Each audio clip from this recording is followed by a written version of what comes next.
We have the honor to welcome on our stage Signify's Vice President, Verhaar, in a fireside chat about smart energy solutions and sustainability with the amazing Afua Hagan from CNN.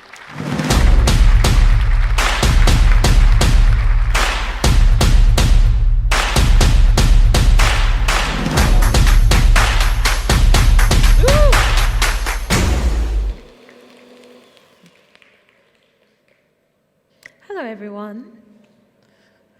Okay. They don't warn you about the fireworks. Still not used to it. Okay. Thank you so much for joining me again today. We're going to have a fireside chat now, and this is going to be with Verhaar, who's the VP of Global and Public Government Affairs at Signify. And this fireside chat is going to be about smart energy solutions and sustainability. So let's give him a round of applause and welcome him to the stage.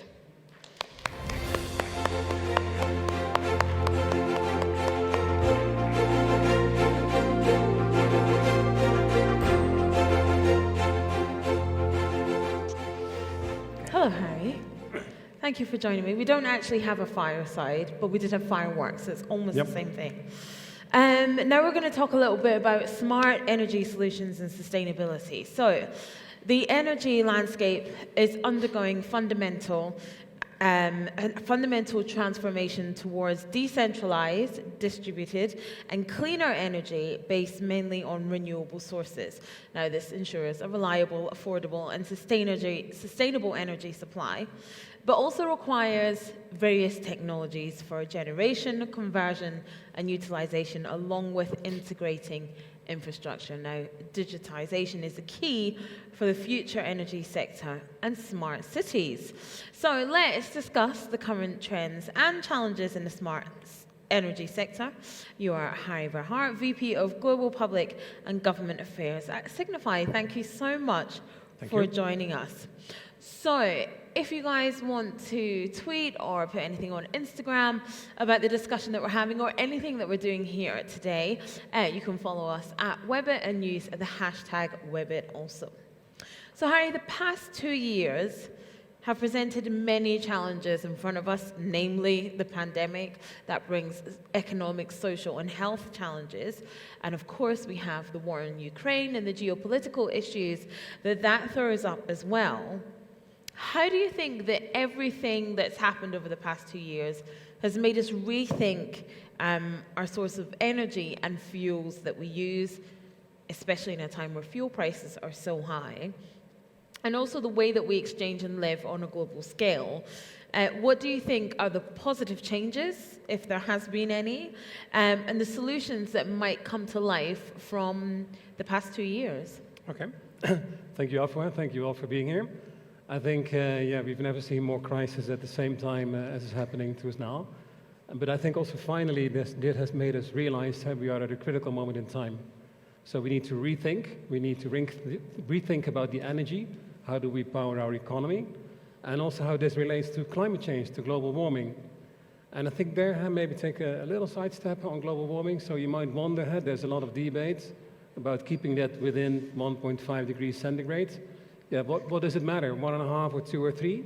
I think, and that's what I want to give to you, and then compare this to human body temperature. If it's 1 degree up, you feel a little comfortable. 1.5, you may stay at home. If it's 2 degrees up at 39, you're seriously ill, certainly as an adult. And if it's 3 degrees up, it's life-threatening.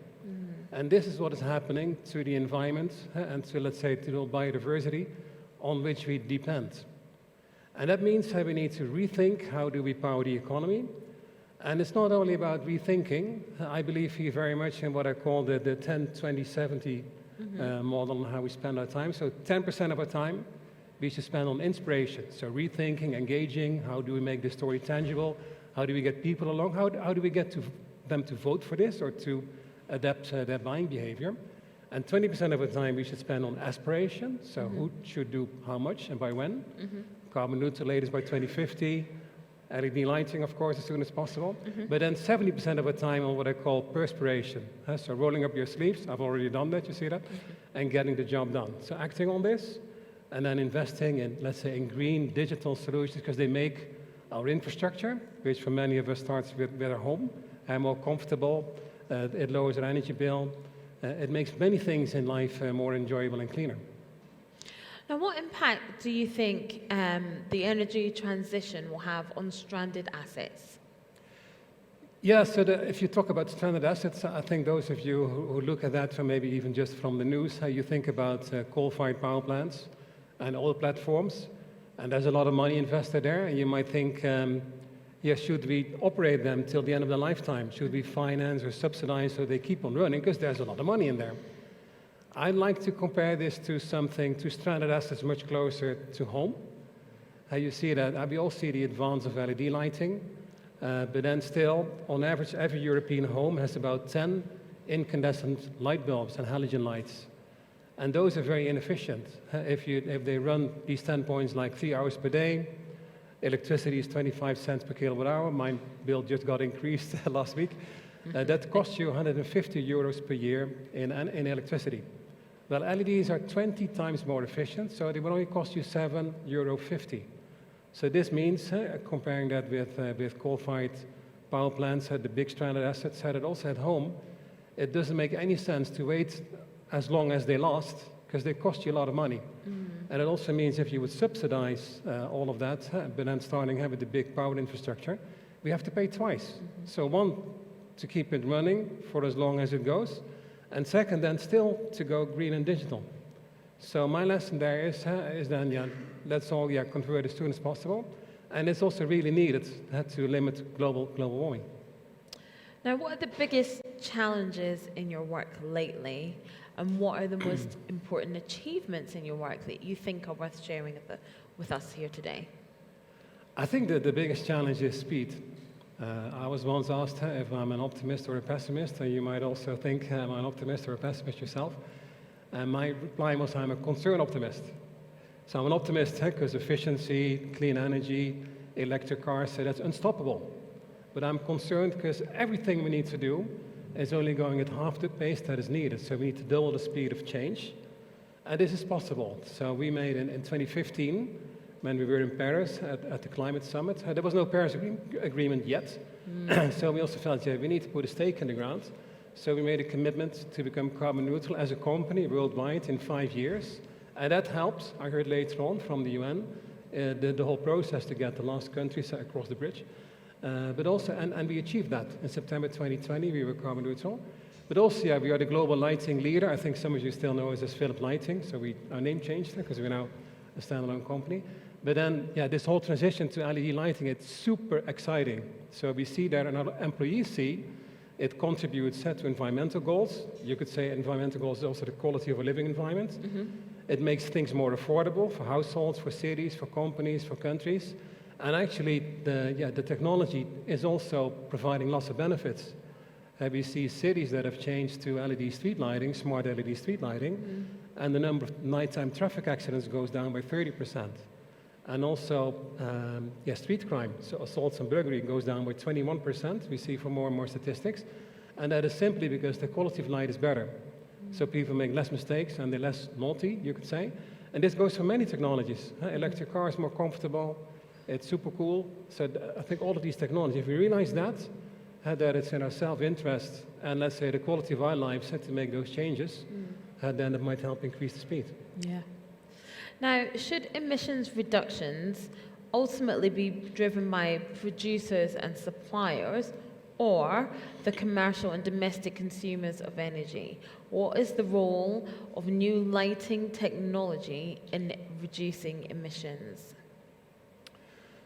I think it's not a matter of producers or consumers or governments. We really need to do this together.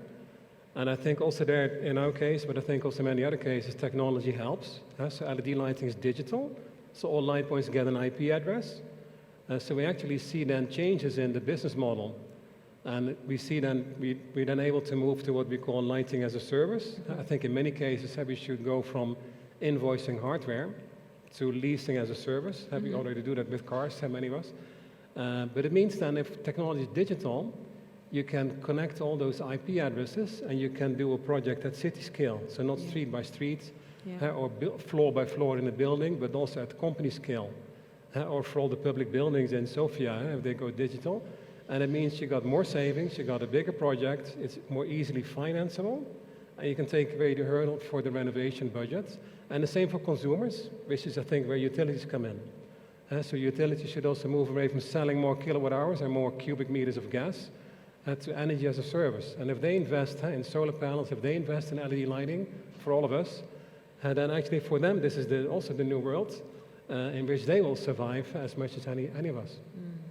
Absolutely. And just like that, our time is up. Thank you so very much, Harry. Okay, Thank you. thanks everyone. Thank you.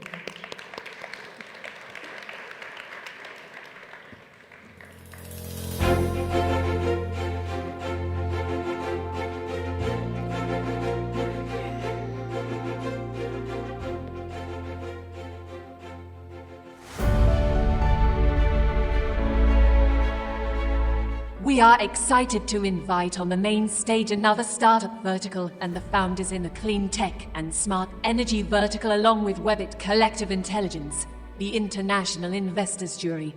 Don't forget to follow what is happening on the startup stage at the rest of the vertices during the semi-finals of Webit Founders Games. A round of applause for our moderator, Afua Hagan.